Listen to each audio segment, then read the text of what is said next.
Steve jobs की 3 कहानियां जो दुनिया बदल सकती है। Steve jobs story #3। मेरी तीसरी कहानी मृत्यु से संबंधित है।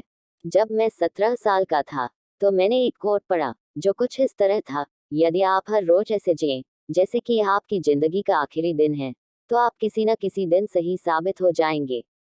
ये बात मेरे दिमाग पर छा गई और तब से पिछले 33 सालों से मैंने हर सुबह उठकर शीशे में देखा है और खुद से एक सवाल किया है, अगर ये मेरी जिंदगी का आखिरी दिन होता तो क्या मैं आज वो करता जो मैं करने वाला हूँ।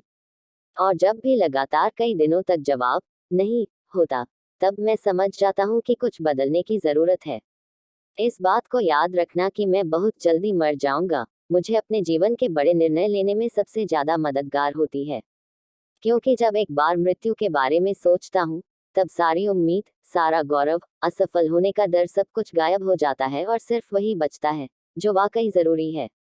इस बात को याद करना कि एक दिन मरना है, किसी चीज को खोने के डर को दूर करने का सबसे अच्छा तरीका है। आप पहले से ही नग्न हैं। ऐसा कोई कारण नहीं है कि आप अपने दिल की ना सुने। करीब 1 साल पहले पता चला कि मुझे कैंसर है। सुबह 7:30 बजे मेरा स्कैन हुआ, जिसमें साफ साफ दिख रहा था कि मेरे अग्न्याशय में ट्यूमर है। मुझे तो पता भी नहीं था कि पैंक्रियास क्या होता है। डॉक्टर ने लगभग यकीन के साथ बताया कि मुझे एक ऐसा कैंसर है जिसका इलाज संभव नहीं है और अब मैं बस 3 से 6 महीने का मेहमान हूँ। डॉक्टर ने सलाह दी कि मैं घर जाऊं और अपनी सारी चीजें व्यवस्थित कर लूं, जिसका मतलब होता है कि अब आपके पास ज्यादा समय नहीं है। इसका मतलब है कि आप कोशिश करिए कि आप अपने बच्चों से जो बातें अगले 10 साल में करते, वो अगले कुछ ही महीनों में कर लीजिए। इसका यह मतलब होता है कि आप सब कुछ सुव्यवस्थित कर लीजिए, ताकि आपके बाद आपके परिवार को कम से कम परेशानी हो। इसका यह मतलब होता है कि आप सबको गुड बाय कर दीजिए। मैंने यही सब कुछ सोचते हुए पूरा दिन बिता दिया। फिर शाम को मेरी बायोप्सी हुई, जहां मेरे गले के रास्ते, पेट से होते हुए मेरी इंटेस्टाइन की एंडोस्कोपी की गई और एक सुई से ट्यूमर से कुछ सेल्स निकाले गए। मैं तो बेहोश था, पर मेरी पत्नी, जो वहां मौजूद थी, उसने बताया कि जब डॉक्टर ने माइक्रोस्कोप से मेरे सेल्स देखे तो वह रो पड़ा। दरअसल सेल्स देखकर डॉक्टर समझ गया कि मुझे एक बहुत ही दुर्लभ प्रकार का पैंक्रियाटिक कैंसर है, जो सर्जरी से ठीक हो सकता है। मेरी सर्जरी हुई और सौभाग्य से अब मैं ठीक हूँ। मृत्यु के इतने करीब मैं इससे पहले कभी नहीं पहुंचा और उम्मीद करता हूँ कि अगले कुछ दशकों तक पहुंचूं भी नहीं।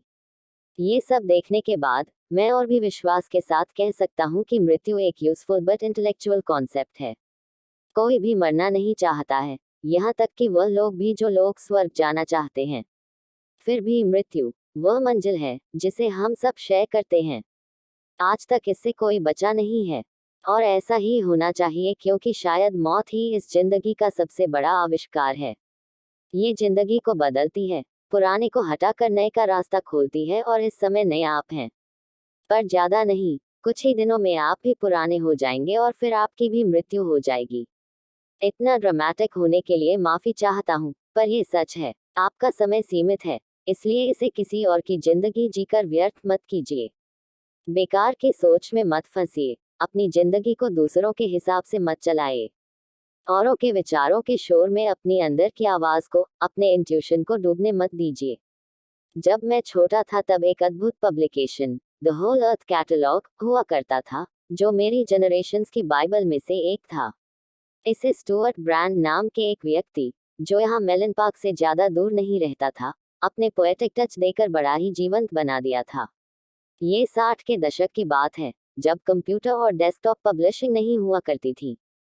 पूरा कैटलॉग टाइपराइटर्स, सिजर्स और पोलरॉइड कैमरास की मदद से बनाया जाता था।